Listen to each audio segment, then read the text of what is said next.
அல்லாஹ் ரப்புல் ஆலமீன் ஏன் மனிதர்களை சோதிக்கிறான்? ஒரு மனிதன் சோதிக்கப்பட்டால்தான் பலமுள்ளவனாக மாறுவான். சோதிக்கப்படாத யாரும் பலமுள்ளவர்களாக மாற முடியாது.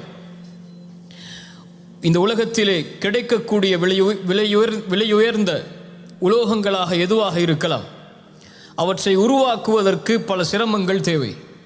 அது பல வடிவ மாற்றங்களுக்கு உட்படுத்தப்பட வேண்டும். அப்படியா இல்லையா? அந்த வடிவ மாற்றங்களுக்கு உட்படுத்தப்பட்டால்தான் அது உயர்தர நிலைக்கு வர முடியும். தங்கமாக இருக்கலாம், வைடூரியமாக இருக்கலாம், எதுவாக இருந்தாலும் சரி. அதுபோல்தான் மனிதன் இந்த உலக வாழ்க்கையில் வெற்றியை சுவைக்க வேண்டுமென்றால் அவன் சோதிக்கப்பட வேண்டும். தோல்விகளையும் விமர்சனங்களையும் அல்லது புறக்கணிக்கப்படக்கூடிய நிலைமைகளையும் சந்திக்காமல் இந்த உலகத்தில் யாரும் வெற்றியை அனுபவிக்க முடியாது. இந்த உலக வாழ்விலும் சரி, மறுமையிலும் சரி. சோதனைக்கு உள்ளாக்கப்பட்டால்தான் வெற்றி கிடைக்கும். தோல்வியை சந்தித்தால்தான் ஒருவன் வெற்றியை சுவைக்க முடியும். தோல்வியை சந்திக்காத வெற்றியாக இந்த உலகத்திலும் நாளை மறுமையிலும் கணக்கிடப்படாது. அல்லாஹ் ரப்புல் ஆலமீன் சூரத்துல் அன்கபூத்துடைய 1வது 2வது 3வது வசனத்தில் அல்லாஹ் அதை தெளிவுபடுத்துகிறான். அலிஃப் லாம் மீம் அர்த்தத்தை அல்லாஹ் அறிந்தவன். ஹஸிபன் நாசு அய்யுத்ரகு அய்யகூலு ஆமன்னா வஹும் லா யுஃப்தனூன். லா இலாஹ இல்லல்லாஹ் என்று நீங்கள் கூறிவிட்டால், நீங்கள் முஸ்லிம்களாக மாறிவிட்டால், இறைவனுக்கு நெருக்கமானவர்களாக மாறிவிட்டால், அல்லாஹ் உங்களை சோதிக்காமல் விட்டு விடுவான் என்று எண்ணிக்கொண்டீர்களா? வலகது ஃபதன்னா, இறைவன் சோதித்திருக்கிறான் உங்களுக்கு முன்னால் உள்ள சமூகத்தையும். ஃபலயஅலமன்னல்லாஹு அல்லதீன ஸதகு வலயஅலமன்னல் காதிபீன். ஏன் அந்த சோதனை? அந்த சோதித்து யார் வெற்றி பெறுபவர்கள், யார் உண்மையாளர்கள், அதில் யார் தோற்று பொய்யர்களாக மாறுபவர்கள் என்பதை இறைவன் பிரித்தறிந்துதான் உங்கள் ஈமானை இறைவன் அங்கீகரிப்பான். புரியுதா? யாராக இருந்தாலும் சரி, அவர்கள் இந்த உலகத்திலேயே உயர்ந்த நபிமார்களாக இருந்தாலும் சரி, அல்லது ஈமானில் கடைசி தரமுடையவனாக இருந்தாலும் சரி, இறைவனையே மறுக்கக்கூடியவனாக இருந்தாலும் சரி, எல்லோர்களுக்கும் இந்த சோதனை என்பது பொதுவானது. பாவிகளை, இறைவனுக்கு மாறு செய்பவர்களை மட்டும்தான் இறைவன் சோதிப்பான் என்றால் நபிமார்கள் இறைவனால் சோதிக்கப்பட்டிருக்க மாட்டார்கள். மேயா இல்லையா? இப்ப நபிமார்களையும் இறைவன் சோதித்திருக்கிறான், பசியை கொண்டு சோதித்திருக்கிறான், அவர்களை மறுக்கக்கூடியவர்களை அவர்களுடைய உறவிலிருந்தே ஏற்படுத்தி சோதித்திருக்கிறான். நபி நூஹை சோதித்தான், யாரை கொண்டு? மகனை கொண்டு. நபி லூத்தை சோதித்தான், யாரை கொண்டு? மனைவியை கொண்டு. இப்ராஹிமை சோதித்தான், தந்தையை கொண்டு.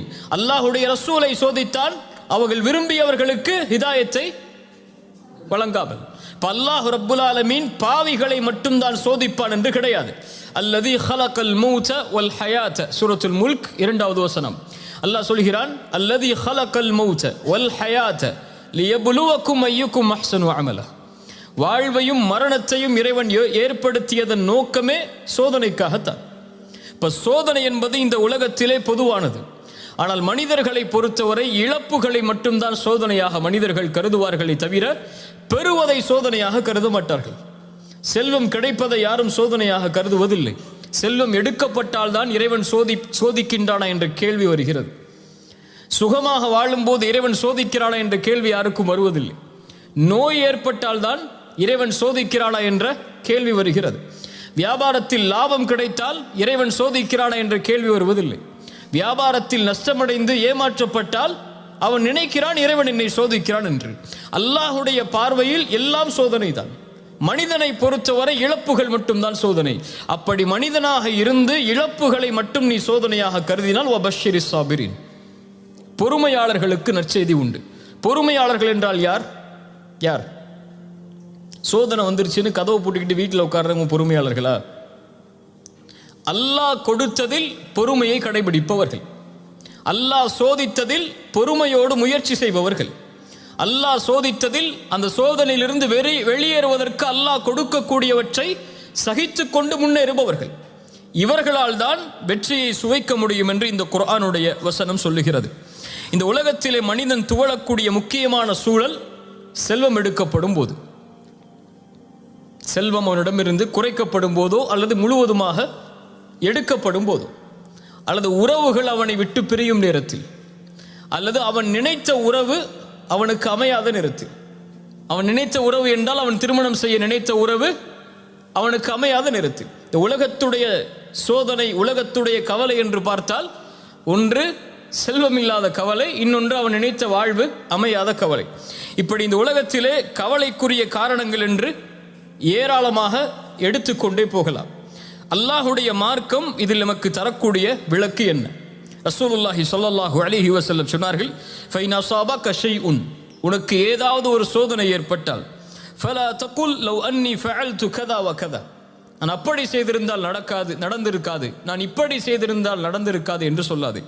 வலாக்கின் குல், சொல் கத்தரல்லாஹு வமா ஷாஅ ஃபஅல், அல்லாஹ் நாடியதுதான் என் வாழ்வில் நடந்தது என்று சொல். இப்போ ஒரு முஸ்லிமை பொறுத்தவரை, ஒரு முஹ்சினை பொறுத்தவரை, இந்த உலக வாழ்க்கை என்பது அவன் விரும்பியது போல் நடக்காது. அல்லாஹ் விதித்ததின்படி தான் அவனுடைய வாழ்வு இருக்கும். திரும்ப சொல்றான், ஒரு முஸ்லிமை பொறுத்தவரை அவன் விரும்பியது நடக்காது. அல்லாஹ் எதை விதித்தானோ, அவனுக்கென்று எது முடிவு செய்யப்பட்டிருக்கிறதோ அதுதான் வாழ்வில் நடக்கும். அதனால் இந்த உலகத்தில் ஒரு முஹ்சினை பொறுத்தவரை எது அவனிடத்திலிருந்து எடுக்கப்பட்டாலும், எது அவன் விரும்பியது நடக்காவிட்டாலும், அவன் தேடிய உறவு கைகூடாவிட்டாலும், அவனை பொறுத்தவரை அவன் மனதில் நினைப்பது, இது அல்லாஹுடைய நாட்டத்தில் உள்ளது. என் இறைவன் எனக்கு எப்போதும் நலவைத்தான் நாடி இருப்பான். எனக்கு அநீதம் செய்பவன் இறைவன் அல்ல, எனக்கு நலவு செய்பவன் தான் என் இறைவன். என் தாய் எனக்கு கெடுதல் நினைக்க மாட்டாள், என் தந்தை எனக்கு கெடுதல் நினைக்க மாட்டாள், என்னை நேசிக்கக்கூடியவன் எனக்கு கெடுதல் நினைக்க மாட்டான். அதுபோல்தான் என்னை படைத்தவன் இவர்களை விடவெல்லாம் மேலானவன். அவன் ஒருபோதும் எனக்கு கெடுதல் நினைத்திருக்க மாட்டான். அவன் நாடியது நடந்திருக்கிறது, நடப்பது எனக்கு நல்லது, நான் அதை விரும்பாவிட்டாலும் என்பதைத்தான் ஒரு முஃமின் தன்னுடைய வாழ்க்கையின் அடிப்படையாக கொண்டிருப்பான். அல்லாஹ் அதைத்தான் சொல்கிறான், ஒன்றை நீங்கள் வெறுப்பீர்கள், ஆனால் அது உங்களுக்கு சிறந்ததாக அமையும். நீங்கள் ஒன்றை நேசிப்பீர்கள், அது உங்களுக்கு தீயதாக அமைந்திருக்கும். வல்லாஹு யஅலம் வ அன்தும் லா தஅலமூன், அல்லாஹ் தான் அறிந்தவன், நீங்கள் அறியாதவர்கள். உங்களை படைத்த இறைவன் தான் உங்களுக்கு எது நலவு என்று தெரிந்தவன். இந்த நேரத்தில் இந்த செல்வம் குறைக்கப்படுவதால் என்ன நலவு இருக்கிறது என்பதை இறைவன் அறிந்தவன். வபஷ்ஷிரு சாபிரின், நீ பொறுமையோடு இருந்து உன் பாதையில் செல், நீ அறிந்து கொள்வாய் அது என்ன நலவு என்று. உனக்கு ஒரு உறவு கைகூடாவிட்டால், நீ விரும்பிய வாழ்வு உனக்கு அமையாவிட்டால், விரும்பாத வாழ்வு அமைந்து விட்டால் ஏற்றுக்கொள், இறைவன் அதைத்தான் உனக்கு விதித்திருக்கிறான். ஏன் அல்லாஹ் விதித்திருக்கிறான் என்ற கேள்விக்கு பதிலை தேட வேண்டும் என்றால் பொறுமையோடு இரு. பொறுமையோடு இருந்தால் ஏன் இது நடக்கிறது என்பதை நீ அறிந்து கொள்வாய். அல்லாஹுடைய தூதர் ஸல்லல்லாஹு அலைஹி வஸல்லம் அவர்கள் உம்மு சலமா ரலியல்லாஹு அன்ஹா அவர்களுடைய கணவன் அபூ சலமா மரணித்ததற்கு பிறகு ஒரு செய்தியை சொல்லி அனுப்புகிறார்கள். உம்மு சலமாவிற்கு சொல்லுங்கள் ரலியல்லாஹு அன்ஹா, ஒரு முஸ்லிம் சோதிக்கப்பட்டால் அவன் சொல்லட்டும், அல்லாஹ் ரப்புல் ஆலமீன் நாடியதுதான் நடந்திருக்கிறது. இன்னா லில்லாஹி வ இன்னா இலைஹி ராஜிஊன், யா அல்லாஹ் இந்த முசீபத்தை என்னிடத்திலிருந்து நீக்கி இதற்கு பதிலான நலவை என்னுடைய வாழ்வில் ஏற்படுத்து என்று சொல்லட்டும் என்று உம்மு சலமாவிற்கு ரசூலுல்லாஹி ஸல்லல்லாஹு அலைஹி வஸல்லம் செய்தி அனுப்புகிறார்கள்.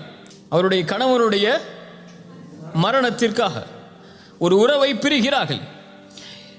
என்ன சொல்லுகிறார்கள்? யா அல்லாஹ் எனக்கு சிறந்ததை கொடு என்று கேட்க சொல்லுகிறார்கள். உம்மு சலமா அறிவாளி, உடனே சொன்னார்கள், அபூ சலமாவை விட சிறந்த கணவரை அல்லாஹ் எனக்கு கொடுப்பாடா என்று. என்ன கேட்டார்கள்? அபூ சலமாவை விட சிறந்த கணவரை இறைவனுக்கு கொடுக்க முடியுமா என்று. அல்லாஹ் ரப்புல் ஆலமீன் அந்த கேள்விக்கு பதிலாக அல்லாஹுடைய ரசூலை கொடுத்தான். ரசூலை விட அபூ சலமா பெரியவர் அல்ல, சிறந்தவராக இருக்கவும் முடியாது. ரசூலுல்லாஹி ஸல்லல்லாஹு அலைஹி வஸல்லம் அவர்களை அல்லாஹ் ரப்புல் ஆலமீன் திருமணம் முடித்து கொடுத்தான். இந்த உலக வாழ்வு இப்படித்தான். ஃபஇன்ன மஅல் உஸ்ரி யுஸ்ரன் இன்ன மஅல் உஸ்ரி யுஸ்ரா, சிரமத்தோடு இன்பம் என்பதும் சேர்ந்து வரும், சிரமத்தோடு இன்பம் என்பதும் சேர்ந்து வரும். இப்னு அப்பாஸ் சொன்னார்கள் ரலியல்லாஹு அன்ஹு, இந்த வசனத்திற்கு விளக்கமாக சூரத்து ஷரஹ்லே வரக்கூடிய இந்த வசனத்திற்கு அல்லாஹ் ரப்புல் ஆலமீன் பஅத் என்ற வார்த்தையை பயன்படுத்தவில்லை, மஅ என்ற வார்த்தையை அல்லாஹ் பயன்படுத்தி இருக்கிறான். அல்ஹம்துலில்லாஹ். பஅத் என்றால் சிரமத்திற்கு பிறகு இன்பம் வரும். ஆனால் அல்லாஹ் சொல்லுவது சிரமத்தோடு இன்பம் வரும். சிரமம் வந்தால் அதன் தொடர்ச்சி அடுத்து இன்பம் தான். நீ பொறுமையாக சகிக்க வேண்டியது அந்த சிரமத்தை தான். இருள் இருக்கிறது என்றால் நீ கழிக்க வேண்டியது அந்த இருளைத்தான். வெளிச்சம்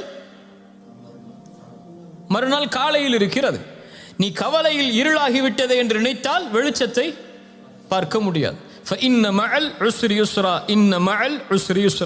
இதைத்தான் அல்லாஹ் ரப்புல் ஆலமீன் நபிமார்களுக்கும் பாடமாக புகட்டினான். சூரா யூசுஃபுடைய 110வது வசனத்தில் அல்லாஹ் சொல்கிறான், ஹத்தா இதஸ்தைஅஸர் ருசுலு வதன்னு அன்னஹும் கத் குதிபு. நபிமார்கள் அழைப்பு பணி செய்கிறார்கள். நபி நூஹ் அழைப்பு பணி செய்கிறார். இறைவனின் பக்கம் மக்களை அழைத்துக் கொண்டே இருக்கிறார். ஆனால் மக்கள் எல்லோரும் அவர்களை வெறுக்கிறார்கள், புறக்கணிக்கிறார்கள், பொய்யர் என்கிறார்கள், சூனியக்காரர் என்கிறார்கள். என்ன நினைத்துக் கொண்டார்கள் நபிமார்கள்? இனிமேல் நம்மை யாரும் நம்பிக்கை கொள்ளக்கூடியவர்கள் உருவாக மாட்டார்கள் என்று நினைக்கும் போதுதான் ஜாஅஹும் நஸ்ருனா, அல்லாஹ் அவர்களுக்கு உதவி செய்வான். அல்லாஹ் அவர்களை அதுவரை அந்த நம்பிக்கையின்மையை அல்லாஹ் ஏற்படுத்தி கொண்டே இருப்பான். அந்த நம்பிக்கையின்மை ஏற்பட்டு முடிந்தது என்று நினைக்கும் போது அல்லாஹ் உதவி செய்வான். ஜாஅஹும் நஸ்ருனா. அதனால் அல்லாஹ் ரப்புல் ஆலமீன் ஒரு முஃமினுக்கு சொல்லக்கூடியது, செல்னி சோதனை வந்தால் துவண்டு உட்காராது, சிரமம் வந்தால் உன்னை அழித்துக் கொள்ளாது. ஏன்? ஒரு முஹ்சின் அப்படி இருக்க மாட்டான். இஹ்சானுக்கும் இதுக்கு என்ன சம்பந்தம்? நீ உள்ள யோசிச்சிங்கல்ல. இப்போ இஹ்சானுக்கும் இதுக்கும் என்ன சம்பந்தம் என்று சூரத்துல் அன்கபூத் சொல்லுகிற 69வது வசனத்தில், வல்லதீன ஜாஹது ஃபீனா லனஹ்தியன்னஹும் சுப்லனா வ இன்னல்லாஹ லமஅல் முஹ்சினீன். சூரத்துல் அன்கபூத் 69வது வசனம். வல்லதீன ஜாஹது ஃபீனா, எம்முடைய பாதையில் யார் முயற்சி செய்கிறார்களோ, வரக்கூடிய சோதனைகளில், வரக்கூடிய சிரமங்களில், வரக்கூடிய இழப்புகளில் யார் எம்முடைய பாதையில், அதாவது அல்லாஹ்விற்காக, அல்லாஹ்வை நோக்கமாக கொண்டு, அல்லாஹ்வை மனதில் நிறுத்தி யார் முயற்சி செய்கிறார்களோ, நிச்சயமாக நாம் அவர்களின் பாதையை திறந்து வைத்தே தீருவோம். லனஹ்தியன்னஹும் சுப்லனா. ஏன்? வ இன்னல்லாஹ லமஅல் முஹ்சினீன். இப்படி போராடக்கூடிய, இப்படி சிரமங்களை எதிர்த்து நிற்கக்கூடிய, இப்படி சோதனையின் போது முயற்சி செய்யக்கூடிய இந்த முஹ்சின்களோடு அல்லாஹ் இருக்கிறான். இப்ப சோதனைகளில் போராடுபவன் முஹ்சின், சோதனைகளை எதிர்கொள்பவன் முஹ்சின், சோதனையில் வெற்றி காண்பதற்காக முயற்சி செய்பவன் முஹ்சின். அவன் மனதிலே நினைப்பது அல்லாஹ்வுடைய நாட்டம் நடந்திருக்கிறது. ஒவ்வொன்றிற்கும் ஒரு காலம் உண்டு. அந்த காலம் வரும் வரை அவன் காத்திருந்துதான் ஆக வேண்டும். இதுதான் உலகம் சொல்லக்கூடிய பாடம். ஒரு மரம் மரமாக வேண்டுமென்றால் அதற்கென்று ஒரு காலம் இருக்கிறது. ஒரு கட்டிடம் கட்டிடமாக உருவாக வேண்டுமென்றால் அதற்கென்று ஒரு காலம் இருக்கிறது. இந்த உலகத்திலே ஒவ்வொன்றுக்கும் ஒரு காலம் இருக்கிறது. அந்த காலம் வரும் வரை பொறுமையோடு இருந்து முயற்சி செய்பவர்கள் வெற்றி பெறுவார்கள். இன்றே நடக்க வேண்டும் என்று நினைப்பவர்கள் கவலையையும் துன்பத்தையும் தன்னுடைய வாழ்வில் இணைத்துக் கொண்டே நகர்ந்து கொண்டிருப்பார்கள். காலம் வரும் வரை முயற்சியை கைவிடாமல் யார் முயற்சி செய்கிறார்களோ அவர்களுக்கு அல்லாஹ் ரப்புல் ஆலமீன் உதவி செய்து கொண்டே இருப்பான். மனிதனாக பிறந்தவன் முயற்சி செய்து கொண்டே இருப்பான். துவண்டு உட்காருவது மனிதனுடைய குணமல்ல. அவனுக்கு முடியும் வரை அவன் போராடி கொண்டே இருப்பான். அவனுடைய காலம் வரும் வரை அவன் காத்து கொண்டே இருப்பான். சிலருக்கு 25 வயசுல அவங்களுடைய வாழ்க்கை அமைஞ்சிருக்கும். சிலருக்கு 30 வயசுல தான் அமையும்னா 30 வயசு வரை அவன் காத்திருந்து தான் ஆகணும். அப்படியே இல்லையா? 40 வயசுல தான் அமையும்னா 40 வயசு வரைக்கும் காத்திருந்து தான் ஆகணும். இப்ப காத்திருக்கக்கூடிய நேரத்தில் யார் அவசரப்பட்டு இன்று ஏன் எனக்கு அவனை போன்ற வாழ்க்கை இல்லை, இன்று ஏன் எனக்கு அவருடைய வாழ்வை போன்ற வாழ்க்கை இல்லை என்று நினைத்தால் அவன் என்ன ஆவான்? முயற்சி செய்ய மாட்டான், துவண்டு உட்கார்ந்து விடுவான். ரசூலுல்லாஹி ஸல்லல்லாஹு அலைஹி வஸல்லம் மக்காவுடைய வெற்றிக்கு செல்கிறார்கள். மக்காவுடைய வெற்றிக்கு ரசூலுல்லாஹி ஸல்லல்லாஹு அலைஹி வஸல்லம் செல்லுவதற்கு எத்தனை ஆண்டுகளாய் ஆனது? ரசூலுல்லாஹி ஸல்லல்லாஹு அலைஹி வஸல்லமுடைய 11 வருஷ மக்காவுடைய வாழ்க்கை, அதன் பிறகு நடந்த மதீனாவுடைய வாழ்க்கை, அத்துணை ஆண்டுகள் தேவைப்பட்டது மக்காவுடைய வெற்றிக்கு. ஒரு நபிக்கு அல்லாஹ் மக்காவிலேயே வெற்றியை கொடுத்திருக்கலாம், மதீனாவிற்கு அழைத்து செல்லாமல். ஏன் மதீனாவிற்கு அழைத்து செல்ல வேண்டும்? ஏன் அத்துணை போர்க்களங்களை சந்திக்க வேண்டும்? ஏன் அத்துணை இழப்புகளை அல்லாஹ்வுடைய தூதர் சந்திக்க வேண்டும்? இப்போ ஒரு வெற்றி என்பது இழப்புகளுக்கும் சோதனைகளுக்கும் பிரச்சனைகளுக்கும் விமர்சனங்களுக்கும் புறக்கணிக்கப்படுவதற்கு பிறகுதான் நடக்கும் என்பதை நபிக்கு அல்லாஹ் உணர்த்தும் போது நாம் யார்?